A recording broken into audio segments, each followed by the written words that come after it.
Hey everyone, so here is one another video which is on the rape of the lock.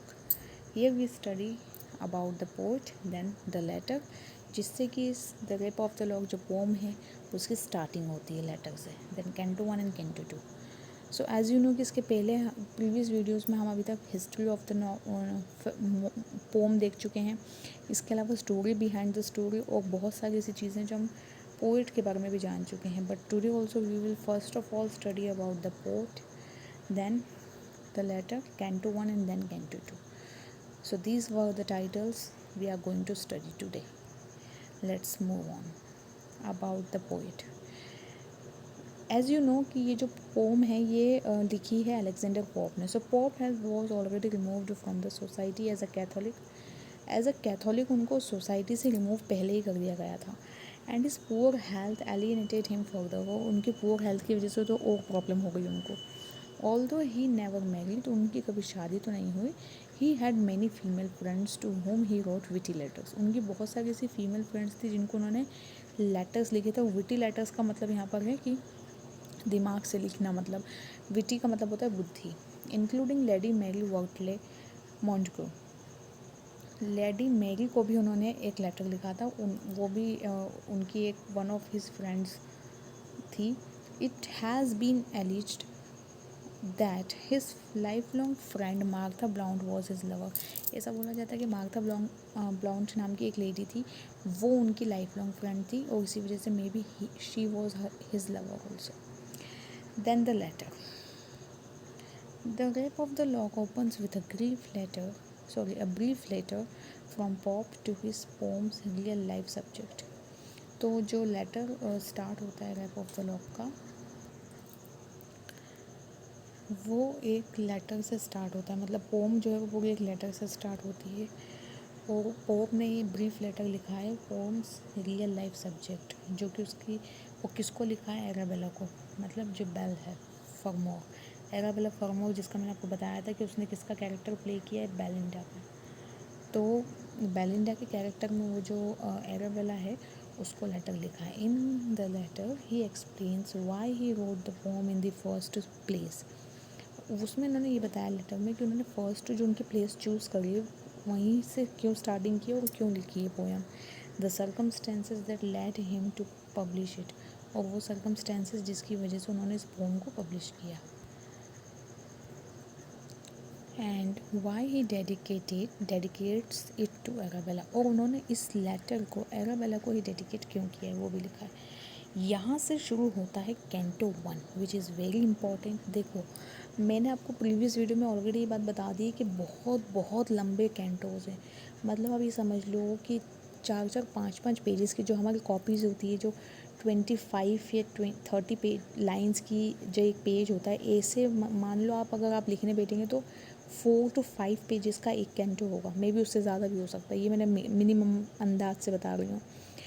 तो एक एक canto जब इतना बड़ा बड़ा है तो obviously you can't go through each and every line. It is not at all possible for you.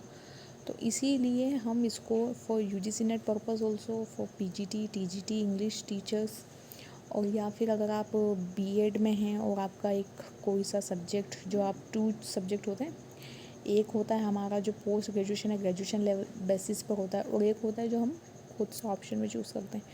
तो अगर आप बीएड में भी हैं, आप किस इंग्लिश टीचर हैं ऑल इन ऑल, और अगर आपको इंग्लिश लिटरेचर के हैं, आप एमए इंग्लिश कर रहे हैं जो भी है, या बीएमए है इंग्लिश है सब्जेक्ट, आपको सारी चीज़ों में ये the rape of the lock की हिस्ट्री और ये सब चीज़ें बहुत इंपॉर्टेंट होंगी.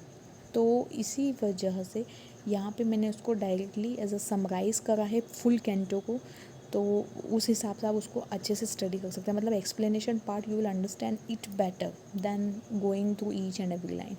उसमें लंबा भी टाइम बहुत लगेगा और आप परेशान हो जाएंगे उस, क्योंकि एक ही पोएम नहीं है ना, हमारे सिलेबस में बहुत सारी चीज़ें हैं. तो we have to study selective portions. That's why यहाँ पे मैं इसको as an paragraph form explain कर रही हूँ.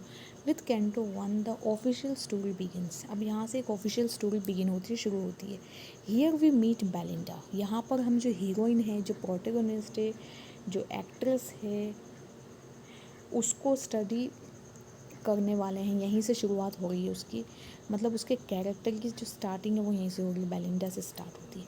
The poem's beautiful, rich young lady heroine cuddled up with her dog in her sumptuous bedroom. तो उसके जो बेडरूम है वहाँ पे वो कडल करी हुई अपने डॉग को लेकर एक ब्यूटीफुल सी rich lady, young heroine type lady लेटी हुई है. Just barely awake in the late morning early afternoon. और जो कि कब उठी है, लेट मॉर्निंग मतलब ऑलमोस्ट आफ्टरनून हो चुका है, दोपहर के वक्त ऑलमोस्ट वो उठी है. She has been having a sexy dream in which a handsome well dressed young man whispers sweet nothings to her ear. जिसमें एक ऐसा सपना देख रही थी वो, जिसमें एक सेक्सी सा कोई एक यंग बॉय है, हैंडसम लड़का, वो उसको वेल ड्रेस्ड है, वो बहुत वो यंग लड़का, वो उसके कान में एक छोटा सा अच्छा सा स्वीट सा एक सॉन्ग गा रहा है. We are off to a rather pleasant start. तो यहाँ से ये कैंटो 1 स्टार्ट होता है. देन आते हैं कैंटो 2 पे.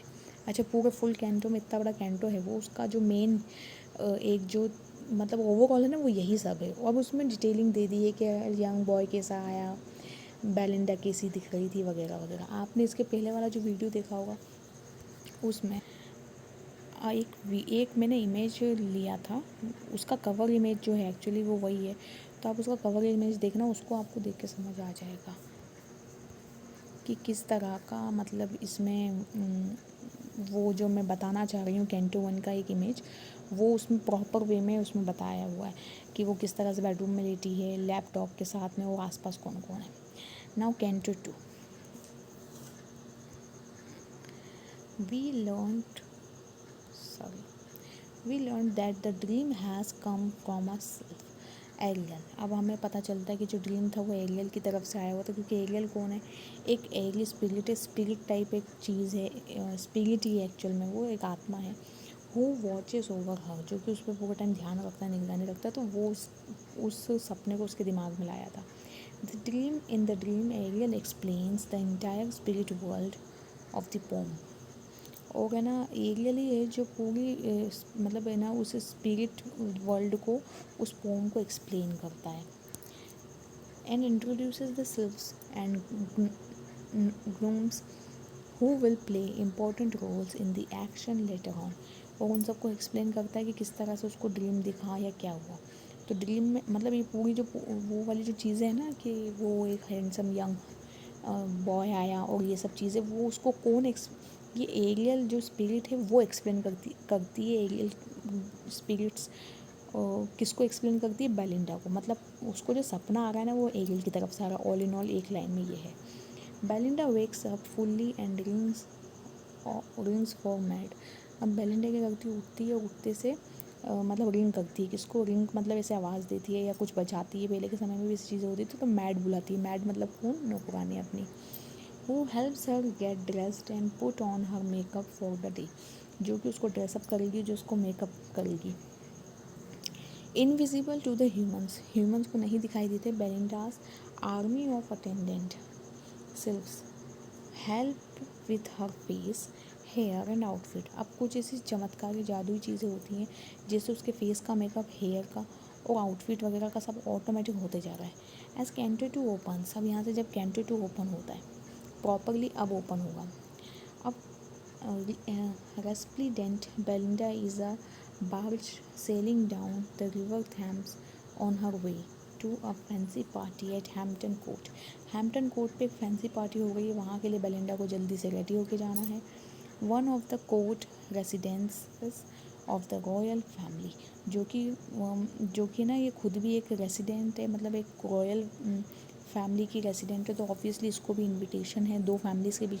जैसे कि मैंने आपको पिछले वीडियोस में बताया कि ये बहुत अच्छी रिच फैमिली से है बेलिंडा, तो इसको इनविटेशन है, राइट. अब आप ये नहीं कह सकते कि बेलिंडा तो अभी उठी है, दोपहर का टाइम हो चुका. दोपहर में कौन सी पार्टी हो रही है.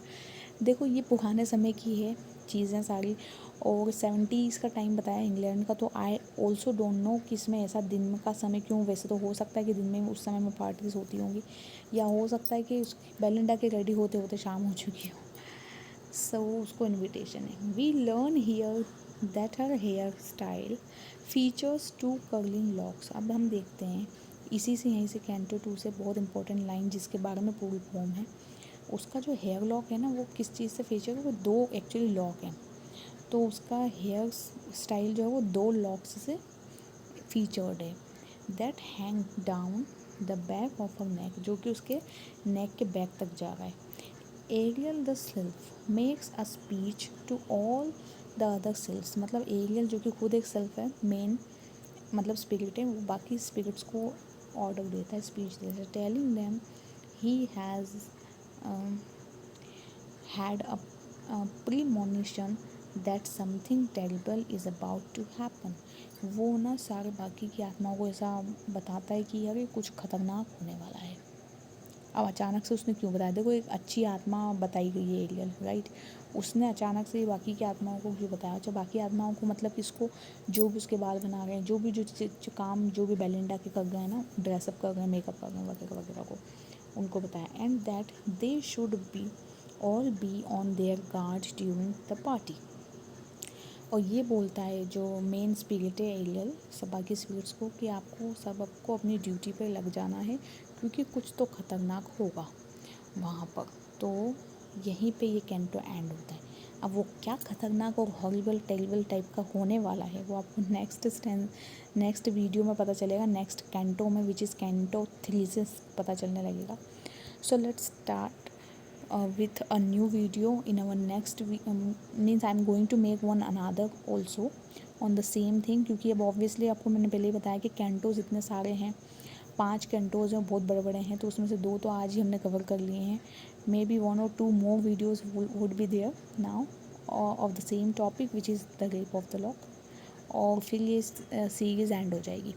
सो I hope you are getting it properly, क्योंकि वही वाली बात है कि जब मैं इतना डिटेल में उसको एक एक लाइन से एक्सप्लेन करने जब हम बैठेंगे बहुत लंबा होगा और ना कोई सेंस नहीं है, क्योंकि इट इज़ नॉट लाइक कि लाइन वाइज कुछ आ जाए, बाय चांस पॉसिबल है इस चीज़ की, लेकिन एक एक चीज़ को डिटेल में इतना नहीं अभी जा सकते हैं। अगर आपको क्विक के पॉइंट ऑफ व्यू से पढ़ना है और आपको ओवरऑल समझना है तो you can watch this video and the letter parts also. So thank you for watching this and let's meet in our next videos. Thank you.